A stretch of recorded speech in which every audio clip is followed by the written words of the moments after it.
Aloha and welcome to Island Connections. I'm Ibrahim Aoude, featuring Ethnic Studies Part 2. We did Part 1 for February. We have so much to share with our viewers about ethnic studies, and we have Monisha Gupta with us, Chair of Department of Ethnic Studies, and also Professor of Women's Studies. So, welcome, Monisha. Thank you, Ibrahim. And so we have like so many, we interviewed a number of people from the department to work with the department and so forth. So I'm gonna go first to an interview with Ruben Campos. He was one of our graduate assistants. We have two. Okay, we'll watch that and then we can discuss. I came from Southern California to Hawaii in about 2009 for my master's degree in anthropology. And when I got into that school, I loved the idea that I could, kind of look around the world and look at other cultures, look at other people's ideas, and start rethinking how that placed our culture, how that placed the United States, in many different ways. And then pretty early on, I started realizing the ethical implications of, looking at other people and looking around the world to somehow determine where we were at. And by chance, I found my way into an ethnic studies course, which immediately seemed to start answering those kinds of questions in a very offhanded way. So instead of from this theoretical place, which anthropology was offering, ethnic studies started actually pointing me that the answer was right here, in this time and place, in Hawaii itself. And that my education shifted from being about anthropology and these very kind of global cultural ideas to something that seemed to only make sense right here and specifically to this place, especially in regards to how those anthropological questions became ethical, and then the ethical became something that was applicable right in front of my eyes. Yeah, so we have Ruben Campos. He's like a PhD candidate, almost, he's about to finish his PhD in anthropology. So I want to go to another one with Russell Antonio, who's an undergraduate, but he also is a teaching assistant or a lab leader. So we go to that one, so we have like some kind of comparison. Growing up in Mililani, most of my friends were Japanese, and it's a very interesting factor of learning the experience of Japanese, what they went through in Hawaii, like, for example, like the plantations, World War II, Miles Fukunaga, the case of Miles Fukunaga. It's very interesting transitioning from that into the intro of ethnic studies, because like everything correlates to each other with the structures of power and everything. So nonetheless, it's still great. They're both great classes, and I'm still learning to this day while teaching the class at the same time. My dreams is maybe becoming a professor and like teaching young kids and changing their narratives and thinking. But what I was talking about in giving back in the community is like not necessarily Mililani. Mililani is more of a but more of empowering people to go to college, because most of the time when you speak to like Filipinos in lower income places, they don't know about college. They don't know about going to college or how to get to college. So most of the time it's just mentoring them and just helping them to encourage them to go to college and learn new things and benefit from going to college. So that's Russell. What I'm gonna do now, also go to another one for Laurel May Singh. She was an assistant professor, new hire. And so we listen to what she says, and then we can see what is the relationship between these three people in terms of ethnic studies. In addition to kind of, I would say, a long-term capitalist crisis that we've been dealing with for a while now, we're definitely facing an epic political crisis. If we think about the United States and the federal government and kind of some level of loss of their, kind of trust in government and legitimacy of government. And I think, and I was listening to something on the radio yesterday, it's not, we're not in this entirely new moment with the, this 45th presidential administration. It's almost a continuation of the previous administrations, and it's just taken a little bit of an ugly twist. But in terms of kind of the war policies, the deportations, and I think this administration is much more hostile to environmental regulations than the previous one. So I think that's like kind of one of the more drastic, ugly twists that we see. But, Naomi Klein writes in her book, This Changes Everything, the problem is capitalism. So the problem of capitalism is, has been ongoing for, as long as the United States has existed. But I do think we're at a turning point. And I think with crisis, we have new opportunities and new imaginaries. And even sitting in the classroom, I think the students are much more open now to think of alternatives to capitalism, alternatives to war, alternatives to the endless use of environmental resources, or the seemingly endless use of environmental resources, which is not endless. So I think we're in an exciting moment for ideas, because I think most of the ideas that we've been having for generations are the last couple generations, if we're kind of thinking of like a Western American way of approaching the environment and land, are pretty bankrupt. So I think that's probably one of the most exciting possibilities is what kind of ideas can we brainstorm and think about now. And I think in Waianae, they have a lot of really cool ideas. There's also Ma'o farms, which is all about organic farming, but also developing youth farmers and youth leaders. We have Kahumana farms, and they do sustainable organic farming, but also provide a lot of social services to the community. And then there's the Environmental Justice Working Group that's based out of Leeward Community College's Waianae campus, and they're meeting pretty regularly to talk about kind of community education, and they take on campaigns around environmental justice issues when there's kind of a negative development that's going to be happening in the community. So I think we really do need to look in working class indigenous communities as a model and at the forefront, because that's the communities that feel these environmental and economic crises most acutely.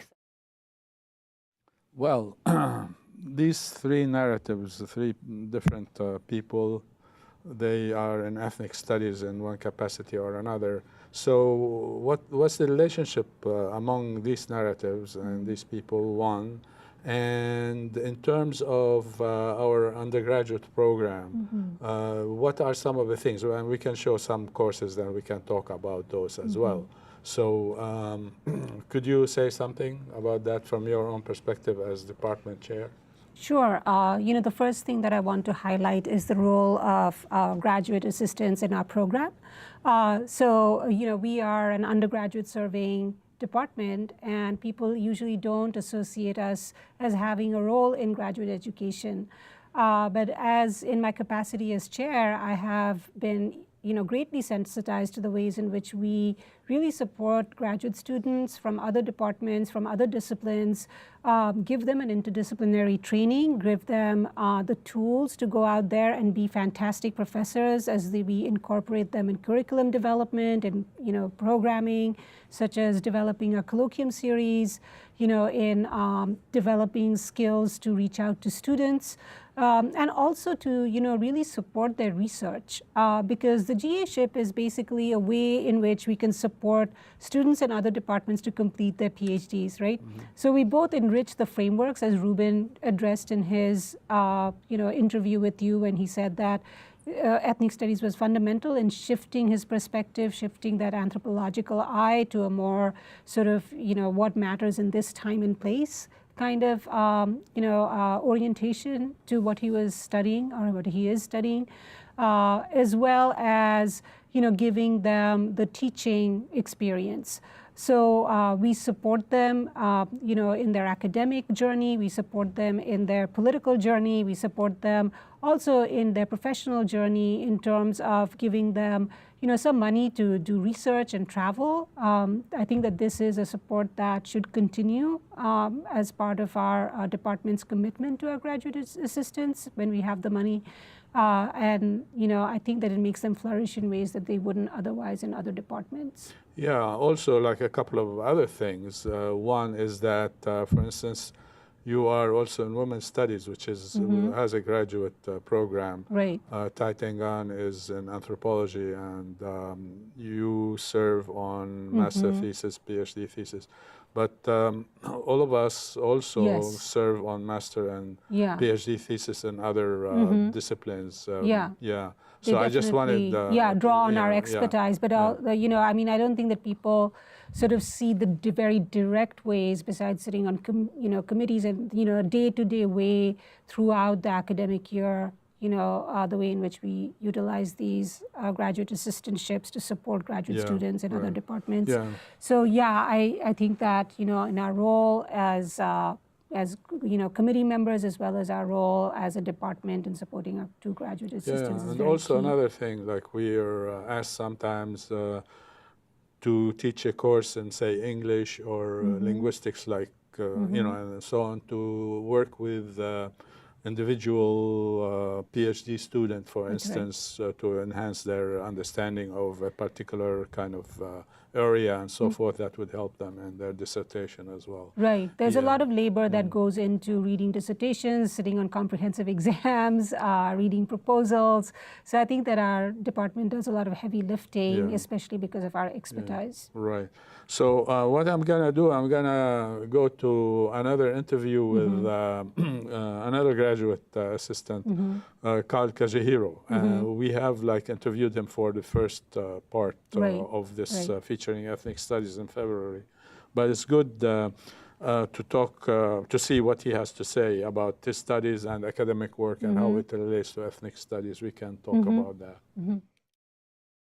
My studies have mainly been a kind of a continuation and extension of research and work I was doing as an activist. So, studying the full extent of militarization and its various forms and histories and effects on Hawaii and how people have resisted, I've carried that forward into my academic work. So my master's thesis, I'm in geography. I did my MA a few years ago and studied the transformation of Pu'uloa into Pearl Harbor. So, today few people know the original names and the history of that place, even though it was such an important geography for Hawaiians prior to Western contact and the overthrow. And so I wanted to know, how did that become this place of war, this place of memorializing and producing patriotic subjects, for empire. And so I studied that. So my PhD research is taking it more forward to look at the Proteka Ho'olawe struggle. Began in '76 and is sort of ongoing in terms of the restoration and maintenance of the island as a cultural reserve. But I wanted to, it's always cited as a kind of a pivotal struggle in the Hawaiian Renaissance, in the Hawaiian sovereignty movement, as an important victory for the Hawaiian movement. So I wanted to do sort of a more critical look at that struggle and how it was possible for that group to come together at that time and to win the gains that it did. What were the kind of necessary conditions that made certain outcomes possible? How did things change after you win? What happens? I think there's always danger in movements. Maybe. Exactly. And when you try to stabilize a situation that you have achieved, what are the pressures and sort of contradictory demands that are placed on a struggle, right? And how do you mitigate that? How do you try to avoid the worst aspects of that? I mean, I think to some extent, whenever you institutionalize a victory, it's fraught with some certain risks. Well, that's Kyle.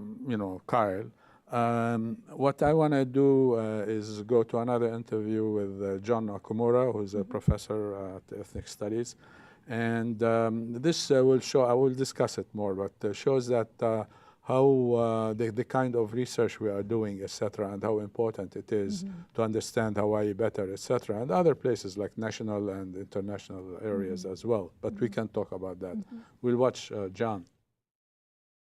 Yeah, actually I wrote a chapter for a book that's forthcoming about race and ethnicity in Hawaii, and the subtitle of my article is, "What's the difference?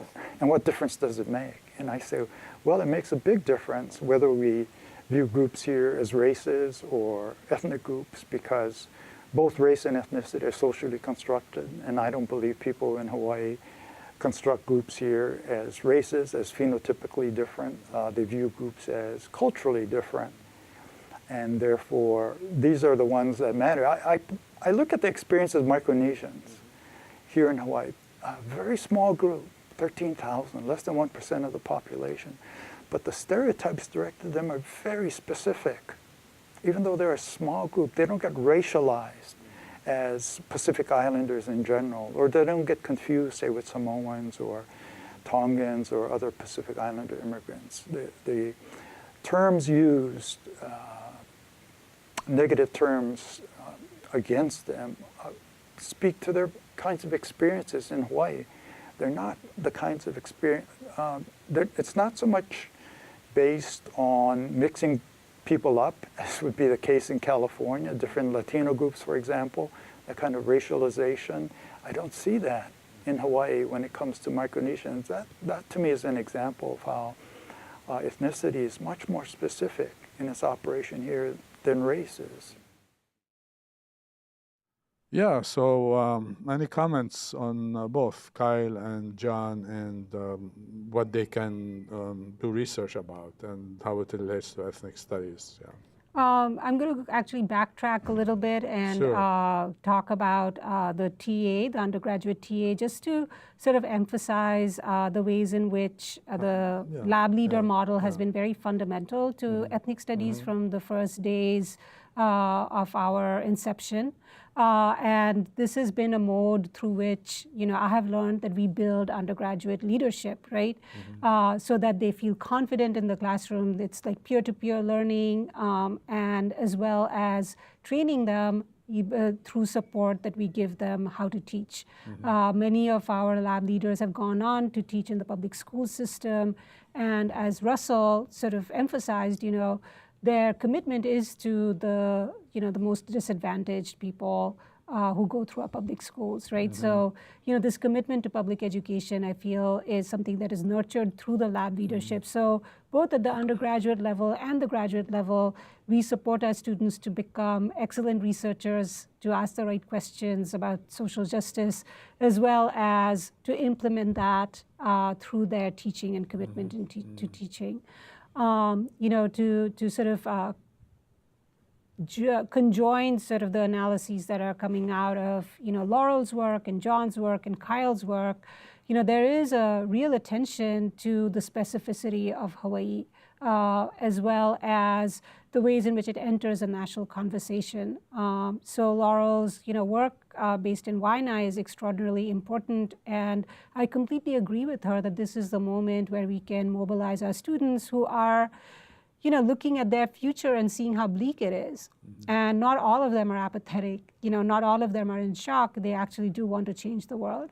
I think that this is a very important moment, and she also talked about the importance of, mobilizing our, working class students, the ones who come to our classes and to UH. So, her and Kyle, I think that she gives a big shout out to Kyle in terms of how his work has influenced her own research. So I think that there is a very nice convergence of, our research interests in the department, a very nice thread that runs through, even though we might be making different arguments. And, with John, his work on Hawaii and the importance of ethnicity has been, very well recognized across the continent. And I think that there is a lot of truth to it.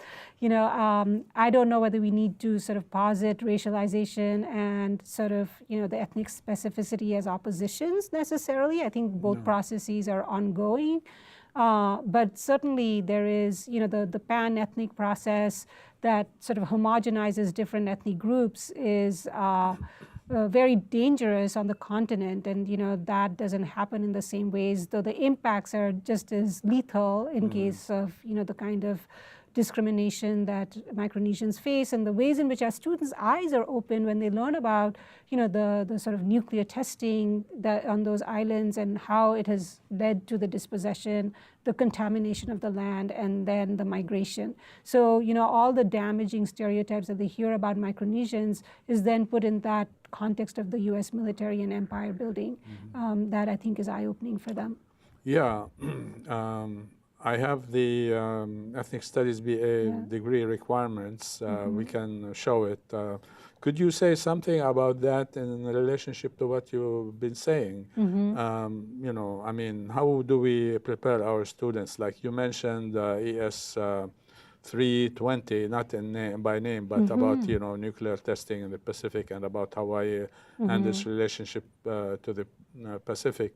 Yeah, I mean, when I teach that, for instance, students like never heard of the nuclear testing, and what the U.S. did, or France, or something like that. I mean, and Britain for also. So that really is a shocker for them because they think it's like only life, liberty, and the pursuit of happiness and so forth.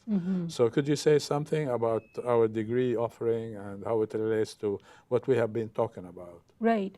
I think that we take a lot of pride in developing a curriculum that is both efficient and also very place-based. So we are looking very much at our context in Hawaii and our context in the Pacific, but never in isolation. I think that this is a point that you've made again and again, because we are connected to the world in fundamental ways. Otherwise, why would we be, the prime sort of site for U.S. military action? CINCPAC is here. Yeah, and for nuclear testing done by European countries, across the Pacific.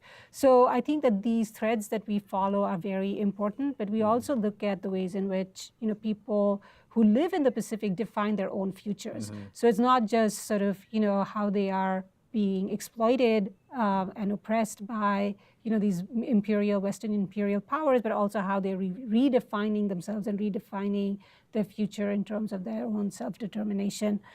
So we have sort of ethnic group specific courses among our electives, as well as thematic courses, and then 2 required courses. And I think that this makes a very efficient 30 credit major that our students can go through. And the learning is incremental. So what they're exposed to in 101 then gets reinforced in a course like 320 or 350.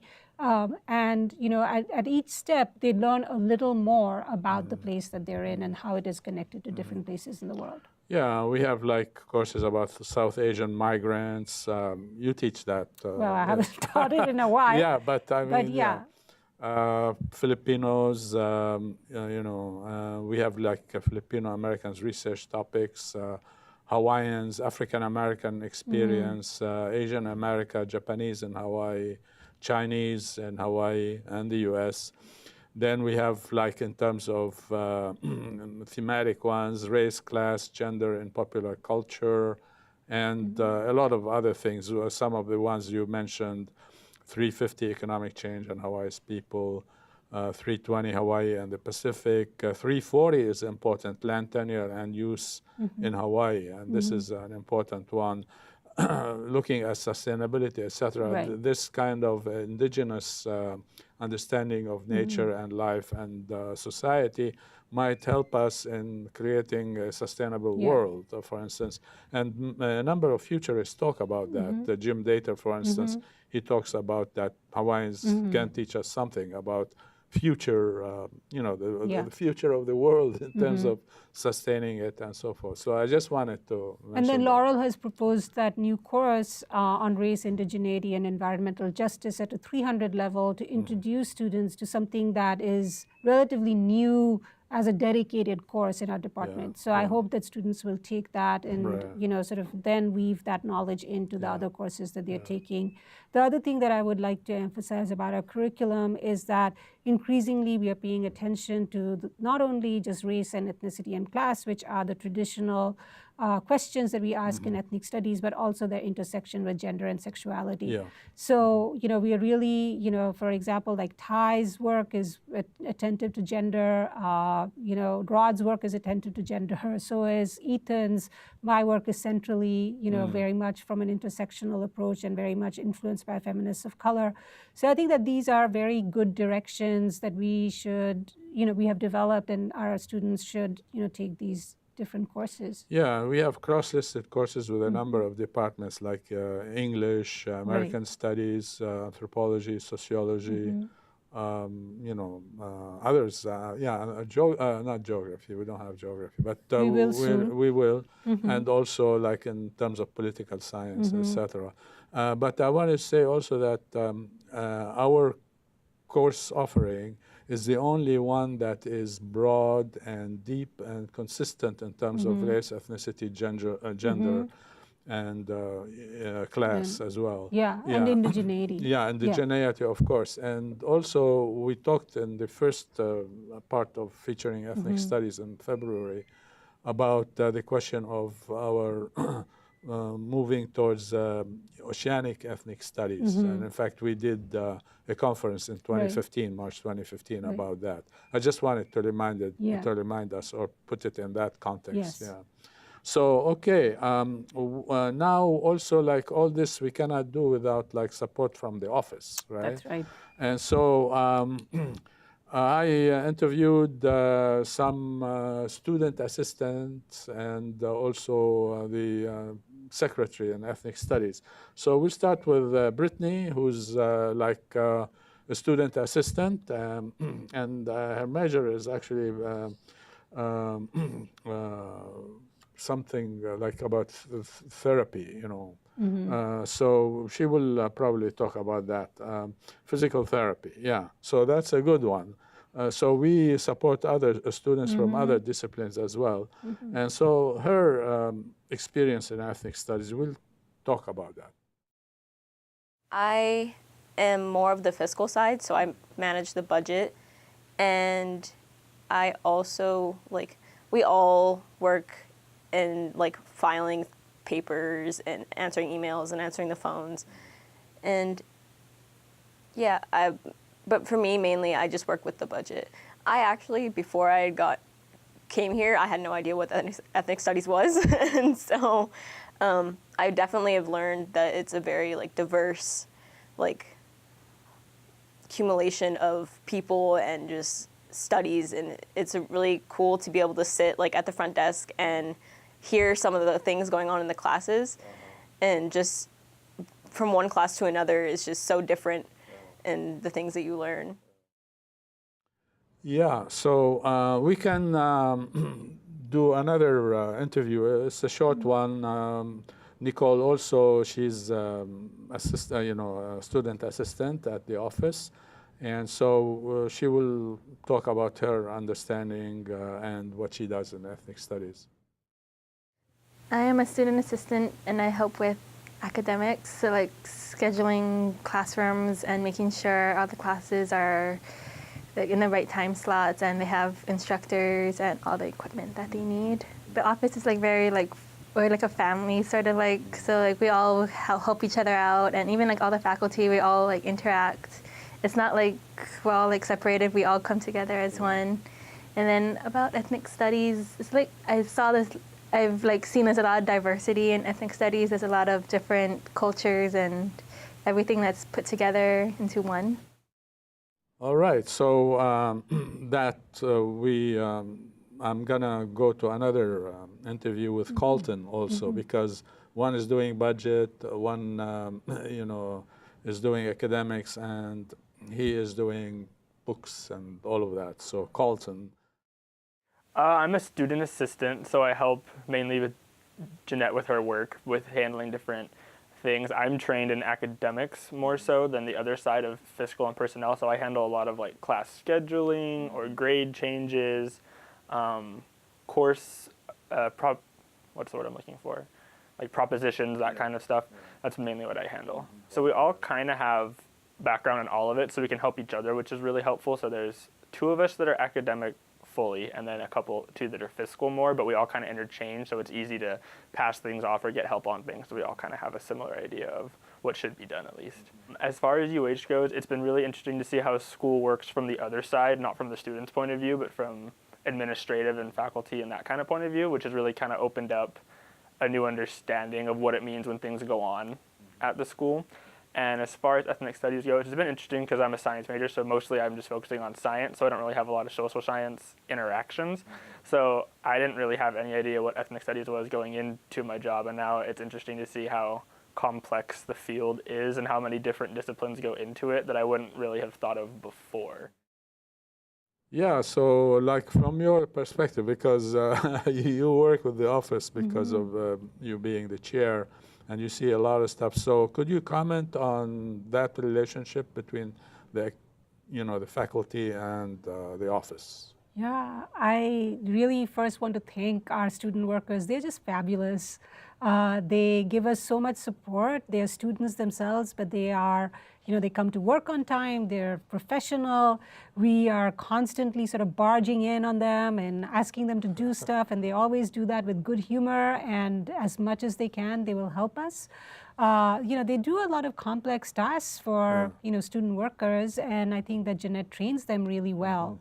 They are very pleasant, and they work with each other very well. That creates that kind of family, sort of vibe in the department, and also a very comfortable interface with other students. So, I think that makes the office a warm and friendly place, something that I think is very essential as, the way in which we present ourselves to the public. They also, as they said, none of them are ethnic studies majors, but they have been exposed to ethnic studies through working, in the office, and also to see, the sort of back end of the house as such, how things work on the other end, as opposed to how things work from the student perspective.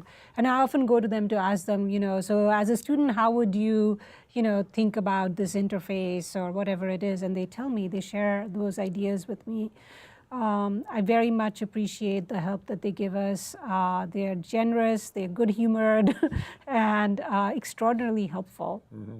Yeah, and that experience gives them like skills that will take, after they graduate. That's right. I know a number of student assistants who got into banking and all of that, of course with their graduate degree, undergraduate degree, but also those kinds of experiences at the office gave them self-confidence, leadership capability, and also self-esteem, built that one. But also some of them, not this group that we have now, but some of them in the past, they, although they were not in ethnic studies, they took the ethnic studies certificate, which we will have occasion now perhaps to talk about that. Okay. So could you say something about the ethnic studies certificate? Yeah. So the certificate is for students who, may not have the space in their schedule to do a full major, because it is 30 credits. We need 120 credits to graduate students from Mānoa. Of that, 30 credits is, to do a major, but 15 credits would get you a certificate. And the good thing about the certificate is, again, it's very efficient. Only 2 required courses, and the rest of it is electives, which the students are anyways taking, and also satisfying their general ed requirements at the same time. And what happens is that it becomes sort of a complement to, if they're a political science major, they're getting that ethnic studies background, or if they're a psych major, they're getting that ethnic studies background that they so need in today's world, where, as the student said, they learn about diversity, that we, address the issues that are faced by a very, very diverse demographic, not only in our state, but also in the United States, but also, the sort of most urgent questions. So I feel that ethnic studies gives them that kind of certification in working with very, very diverse populations through a social justice perspective, because most of these students really want to go and do good in the world. Yeah. So I think that is something that they feel validated by through the certificate. Yeah, and they can like select from the same courses that we have for the major, of course. Yeah. And in fact, one other thing about majors, our majors, some of them are double majors, like anthropology, ethnic studies, or American studies, ethnic studies, and so forth.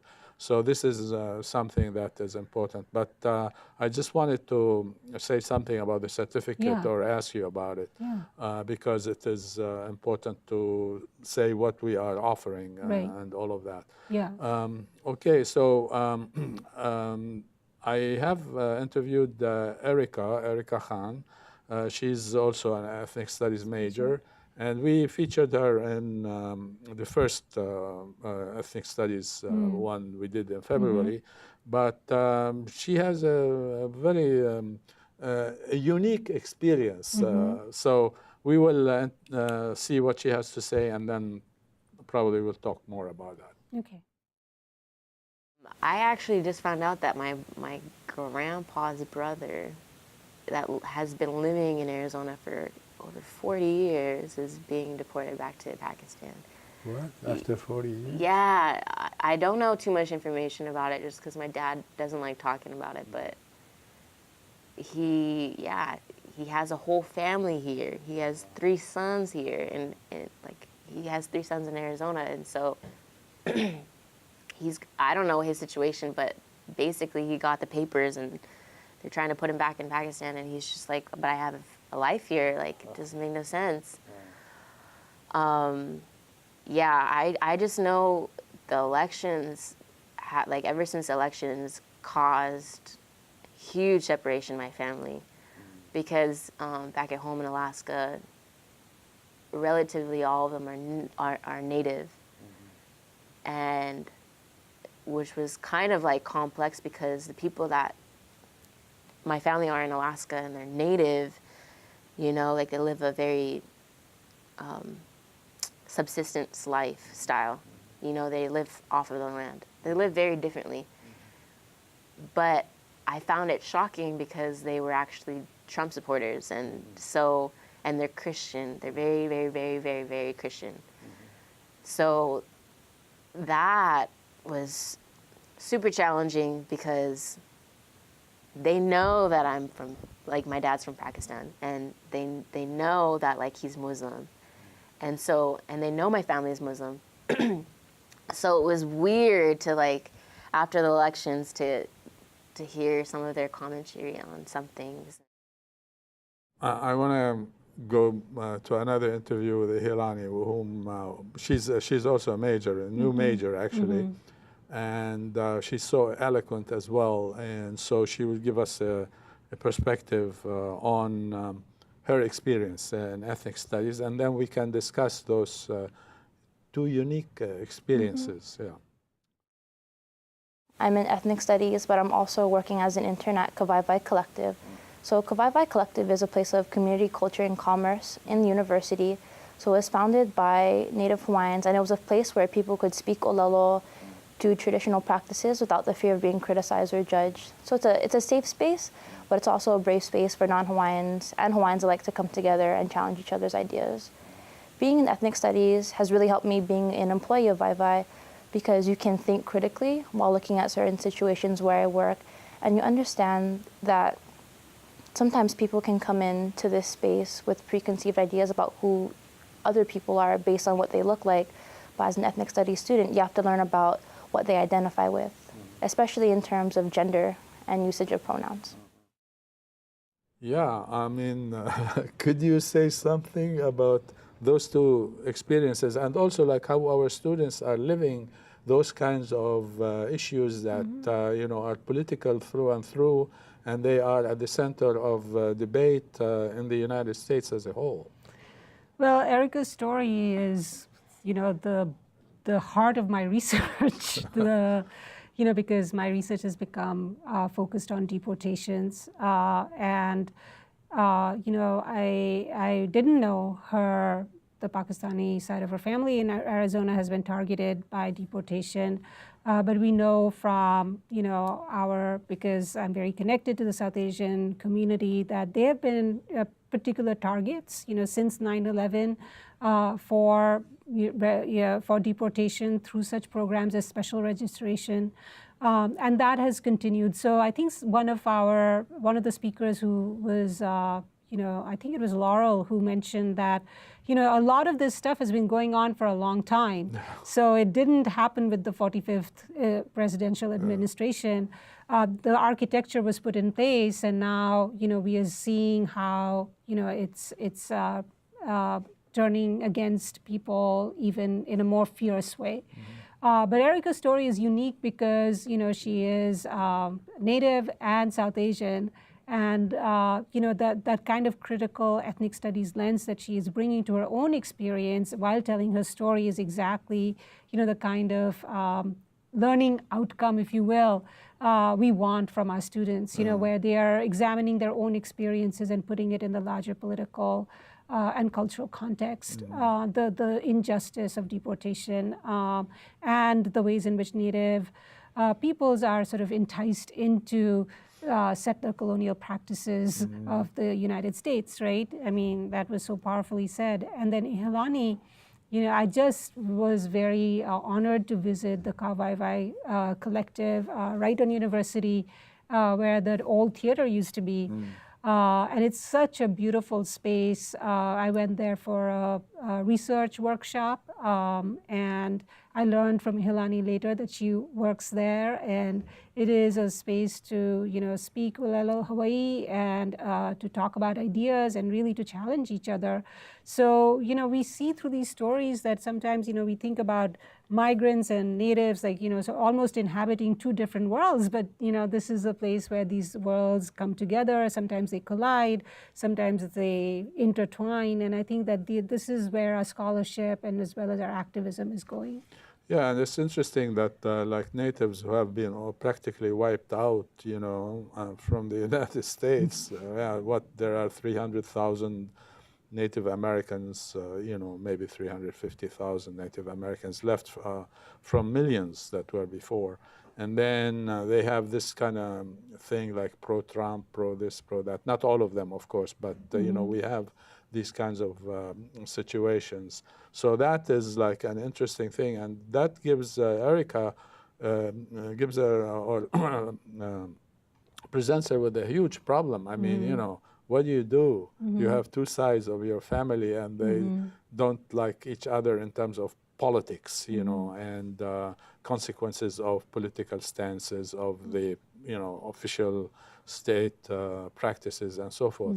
But what I wanted to also say that, because the U.S., aside from the, indigenous population, is a nation of immigrants, that's what they keep saying, but you can see like the laws from way back when, all had to do with who should be in, who should be out, and why do we have to have these guys in now, but before they were out, and now we want them out again, So that is an interesting thing. Shows like the racism that is inherent in that kind of thinking, that guides those people who are in power and so forth. And this is, like socialized into the, the population as a whole, but a lot of people are against it. So to show something about how racism has been with us for a long while, I'm gonna show John Okamura's.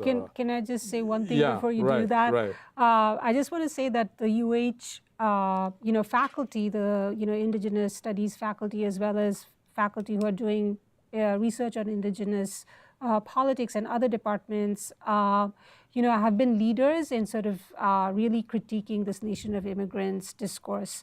And I think that now when I go to conferences, they're cited and taken so much more seriously, and people are understanding how damaging, that kind of exceptionalist discourse about a nation of immigrants is. Yeah. I mean, but that's the public the discourse. narration, the discourse and the narration, That's right. I personally don't believe in this. But I just wanted to say that our department is a leader in challenging those sorts of exceptionalist of course, discourses. Okay, so we'll watch John Okamura's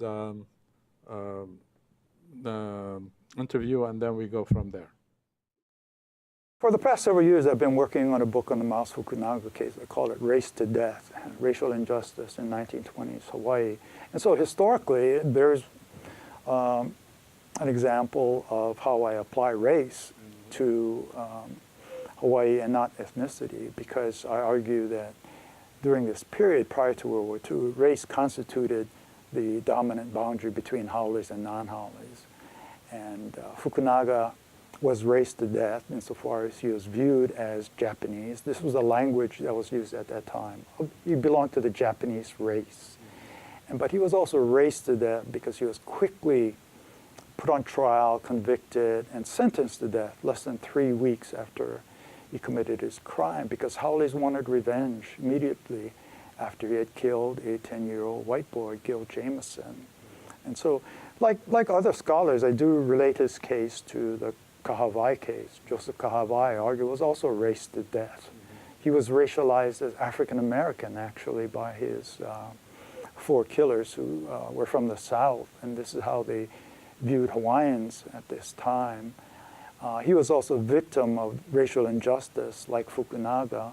And so the argument I make is that, well, we can also go back in time to the earlier period in the 1920s and see how racial injustice was also applied towards Japanese and Filipino labor leaders who had challenged the racial order in Hawaii by organizing very large strikes, 1920 by Japanese plantation workers, 1924 by Filipinos. And because of that, they had challenged the racial order dominated by Haoles. They were also convicted on false testimony, sent to prison, later banished from Hawaii, sent back either to Japan or, in the case of Manlapit, to the Philippines.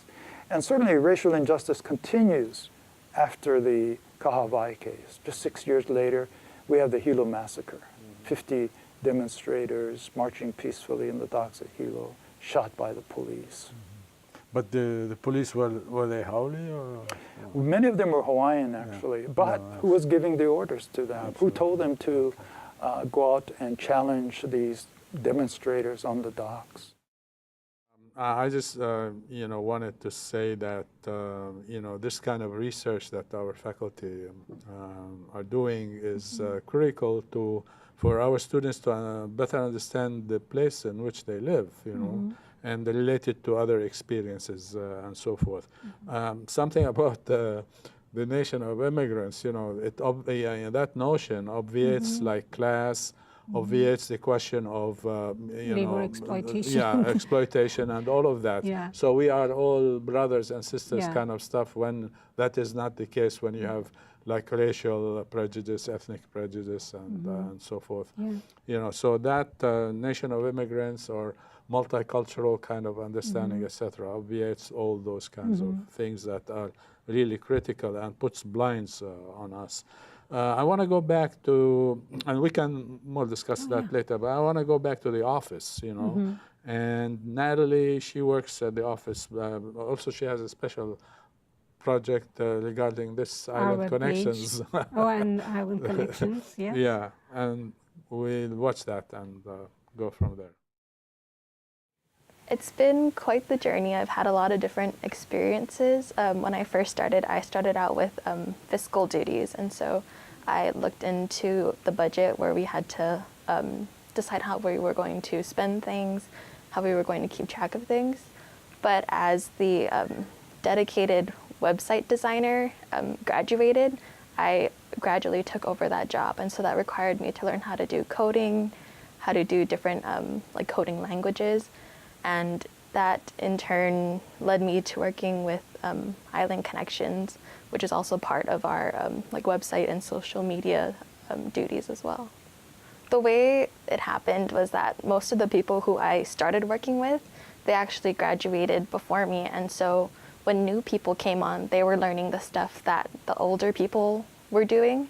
And because of that, because I was technically now going to be like the oldest student assistant here, I decided to take on that job because I had previous experience with the things that the new people were learning. So that's kind of the reason why I was chosen to do the website. Later on, it got added where I took on like social media, like Facebook, Instagram, YouTube, Twitter, and now eventually that has progressed on to other directions. In doing the website, a lot of the material I have no prior knowledge of, but it's through the materials that the faculty and the graduate assistants provide me, like the flyers for the events, that I get to learn more and more about ethnic studies. And so part of my job is to translate the flyers and the information that they give me and to upload it onto the website. And so in a way, I kind of do get to read through the materials, and that's where I get a lot of my exposure, especially since a lot of these topics, as a bio major, I have no prior knowledge of. And so getting to know all of these different topics has been really interesting because not only one am I learning new topics, but I'm also expanding on things about like my own identity and about the identities that I see around Hawaii as well. That is important. So I want to go also to Jeanette, who is now the secretary, so she can brings it all together. So we will watch Jeanette Yuasa's interview, and then we'll discuss more. I wouldn't be able to do what I do without the students. They're a very, every so many years they rotate out because when they graduate they leave, but we've been very fortunate to have very good student assistants who work hard. They're very dedicated to the department. They work together very well, so they really support me because being the only permanent office staff, I rely on them heavily. Majority of the time they come in as freshmen. For some of them, this is their very first job, but we try to tell them, we will train them even if they have no experience. They learn to work with others. They learn to work with the faculty. They learn office skills, business skills. I can remember some coming in where they're very shy, but as they work in the office, they start to open up a little more and they talk a little more. And you can see the confidence after about a year or two that they kind of start to feel like, yeah, they can run the office. And that's been my big thing to them, that I tell them, I'm training you so that you can run the office, so that in case I happen to not be here for whatever reason, you folks know what to do. And they take the initiative, they take ownership of that. And then they also are involved with some of the decision-making processes. When we have certain things we need to do, I'll let them know what it is, and then I'll ask them for their ideas, and then we work together and see how are we going to accomplish that. Well, I came from the state as a teacher, then I went to the city doing clerical work. And then back here is the same thing, but it's also bringing back into play the teaching, because it's now training the students in the office, and then sometimes training the faculty on how to do certain things. But I think I've learned a lot because it's working with different people. In teaching, you're working more with younger students, younger kids, and in the city was more business-like. Here is kind of a combination of both. I work with the students, I work with faculty, and yet with the business offices like the dean's office and different offices on campus. So it's kind of putting it all together in one. So before we discuss stuff, I want to go to, I'm going to skip a little bit in terms of interviews, and I go to Ula, number 15. Yeah, Ula, because this is important in terms of civic engagement and service learning and the relationship of that. So we will watch Ula's, Ula Hassager, and then we can go from there. So I'm leading the section called Access Engagement, and we do service learning, civic engagement on a broader scale. We support undergraduate research and internships, that kind of work. I have other sections of my work that's beyond the undergraduate level, faculty development, national and international connections in interdisciplinary teaching and curriculum development and those kinds of things. All that is kind of directly transferred from ethnic studies, where I've been working for many years. I started working here in the early 90s, and just last year my position was moved over.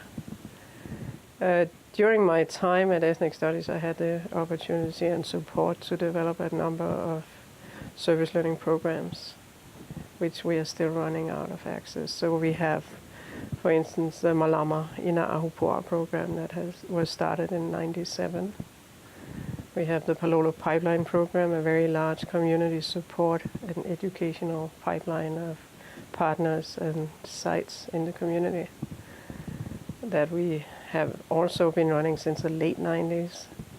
So there's some really long-term programs. Since I have been in charge of them, I have kind of used my ethnic studies background and connections and interests. So we have many projects working with so-called underrepresented groups. That's the most recent euphemism, I think. Immigrant groups, Pacific Islanders, those kinds of groups. So through the work that we are doing, we are offering students an opportunity to go out in the community and learn about how things are in real life, enhancing their learning in class. An opportunity to try out some of the stuff that you're learning in class in the community. We know it's the best practice in education that's proven over and over again. So AAC and U, for instance, rank it as a high-impact educational pedagogy. Okay. Any discussion on that before I want to go also to how to donate to ethnic studies and how to contact us? Yes. I just wanted to appreciate the fact, Ibrahim, that you highlighted Jeanette's work and the work of our office, because as someone who studies labor, these are invisibilized labor. The kind of core role that they play in our department, especially Jeanette, I'm sure you felt equally supported by her as a chair. I certainly do. She is absolutely critical to our department. I want to connect what Ula was saying about service learning to something that we began our show with, which is college success. Service learning has shown that with experiential learning, people graduate college on time. They really value their education in ways that they wouldn't otherwise if they were only to learn inside a classroom. So I feel that that brings us very nicely to a full circle in terms of what we do in getting our students through this university and making their education fantastic. And therefore, people should actually donate to our department and support our activities, especially our graduation ceremony that we have started. So it's a very meaningful graduation ceremony for our students. Yeah, so our website, ethnicstudies.manoa.hawaii.edu, ethnicstudies.manoa.hawaii.edu, and there's a simple form where you can donate and so forth. And to contact us, aside from the website, we have the number 956-8086, and we have a fax, and ES Department, esdept@hawaii.edu is the email. So any final words before we bow? Well, I think ethnic studies rocks. So in any way that our viewers can support our department, we would appreciate that. And the community has been, a source of life for us. So we continue to honor the community. Okay. Thank you. We're flat out of time. Thank you very much. And thank you, mahalo nui loa and meke aloha. See you in April. Aloha.